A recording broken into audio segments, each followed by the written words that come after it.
ষষ্ঠ দিনে America Israel আর ইরানের রক্তক্ষয়ী সংঘর্ষ। আর এরই মধ্যে এবার ইরানের সামরিক ঘাঁটিতে হামলা চালানো আমেরিকা। ইরানের সানান্দেজ সামরিক ঘাঁটিতে এয়ার স্ট্রাইক চালানো আমেরিকা। কুর্দিশ প্রদেশের ইমাম আলী সামরিক ঘাঁটি লক্ষ্য করে হামলা আমেরিকার।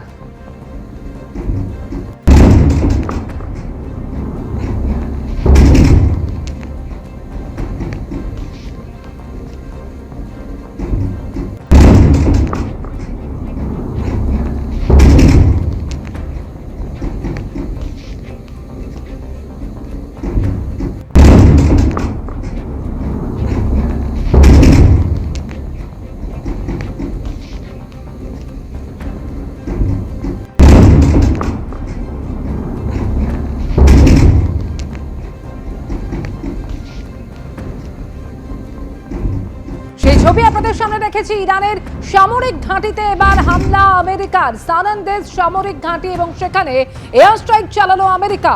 কুর্দিশ প্রদেশের ইমাম আলী সামরিক ঘাঁটি লক্ষ্য করে হামলা আমেরিকার। সেই ছবি দেখতে পাচ্ছেন। ষষ্ঠ দিনেও যুদ্ধ পরিস্থিতি আরো ঘোরালো, তার কারণ হুঁশিয়ারি এবং পাল্টা হুঁশিয়ারি চলছেই। এরই মধ্যে একদিকে ক্ষেপণাস্ত্র পরীক্ষাও করেছে আমেরিকা এবং একের পর এক আক্রমণও চালাচ্ছে।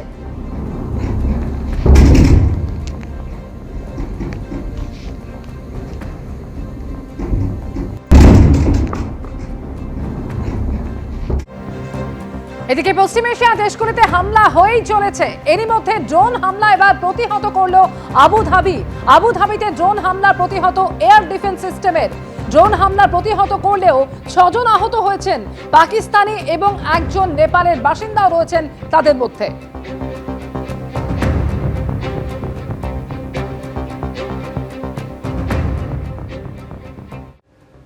এরই মধ্যে মধ্যপ্রাচ্যে যুদ্ধের ষষ্ঠ দিনেও কাতারের ওপর একাধিক বিস্ফোরণ হয়েছে।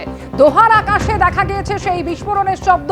দোহাতে নতুন করে বিস্ফোরণ এবং যার ফলে আতঙ্ক ছড়িয়েছে গোটা শহর জুড়ে। দোহায় আমেরিকার দূতাবাসে হামলার আশঙ্কায় খালি করা হয়েছে আশেপাশের বহুতল। দুই পক্ষই একে অপরকে বোমা বর্ষণ করছে। একদিকে আমেরিকা থেকে থেকে হুঙ্কার ছাড়ছে যে আমরা দেখে নেব। ইসরায়েলও শেষ দেখার কথা বলছে এবং ইরান অপেক্ষাকৃতভাবে একটু মিলিটারিলি সামরিকভাবে কমজোর হলেও তারাও কিন্তু কোথাও একটুখানি ভূমি ছাড়তে রাজি নয়। যেটা আজকে সকালে ইউক্রেন বলেছে যে আমাদের কাছে অ্যান্টি ড্রোন আছে, ইরানের যত ড্রোন আছে আমরা নামিয়ে দিতে পারি। তো অবভিয়াসলি রাশিয়া ইরানকে সাপোর্ট করছে, তো ইউক্রেন ইরান বিরোধী শক্তিকে সাপোর্ট করছে। অস্ট্রেলিয়া আজকে যুদ্ধে যোগ দেওয়ার কথা বলেছে। কানাডা গতকাল অবধি বলেছিল আমরা এই যুদ্ধে নেই, আজকে বলেছে না, হয়তো আমরা এই যুদ্ধকে এড়াতে পারবো না। না চাইতেও জড়িয়ে গেছে শ্রীলঙ্কা, কিছুটা না চাইতেও একটুখানি ভারতের ওপরও আঁচ এসছে। আপনারা জানেন গতকাল সাবমেরিন টর্পেডোর, ইউএস সাবমেরিন আর ইরানিয়ান জাহাজের টর্পেডো আঘাতের পরে। এছাড়া ইরান হুমকি দিয়েছে যে আমরা পৃথিবীতে যেখানে যেখানে ইসরায়েলের এমবাসি আছে আঘাত করব। সেটা ভারতের জন্য চিন্তার ব্যাপার, কারণ ভারতের দূতাবাস আছে দিল্লিতে, আছে কনসুলেট আছে মুম্বাইতে, বেঙ্গালুরুতে। তো এইগুলো দেখতে হবে যে ইরান আর কি কি করে। স্টেট অফ হরমুজে একদিকে যেমন ইরান বলছে যে আমরা কাউকে যেতে দেবো না চায়নার জাহাজ ছাড়া, সেইখানে আবার দেখা যাচ্ছে যে ইউএস বলছে আমরা 48 ঘন্টা এমন আঘাত করব ইরানকে যে তারা সব ভুলে যাবে এবং স্টেট অফ হরমুজ দিয়ে আমরা গ্যারান্টি দিচ্ছি। ইরান ইসরায়েল আমেরিকার যুদ্ধের আবহে দিল্লির ইরানের দূতাবাসে ভারতের বিদেশ সচিব বিক্রম মিশ্রি। ইরানের সুপ্রিম লিডার খামেনির মৃত্যুতে শোক প্রস্তাব নিয়ে বইয়ে স্বাক্ষর।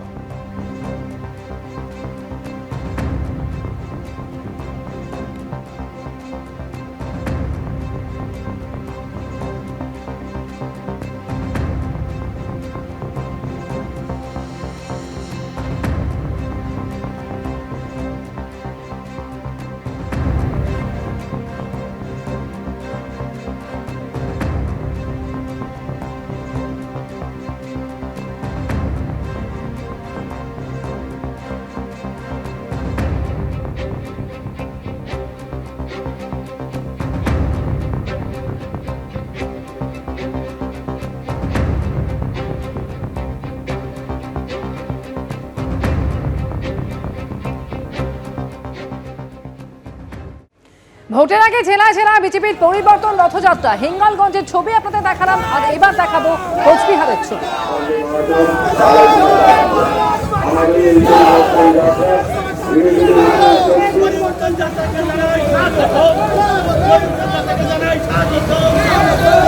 বন্ধুগণ, আমাদের এই পরিবর্তন যাত্রায় উপস্থিত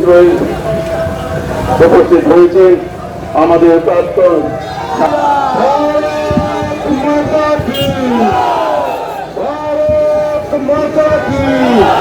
এবিপি আনন্দ, এগিয়ে থাকে, এগিয়ে রাখে।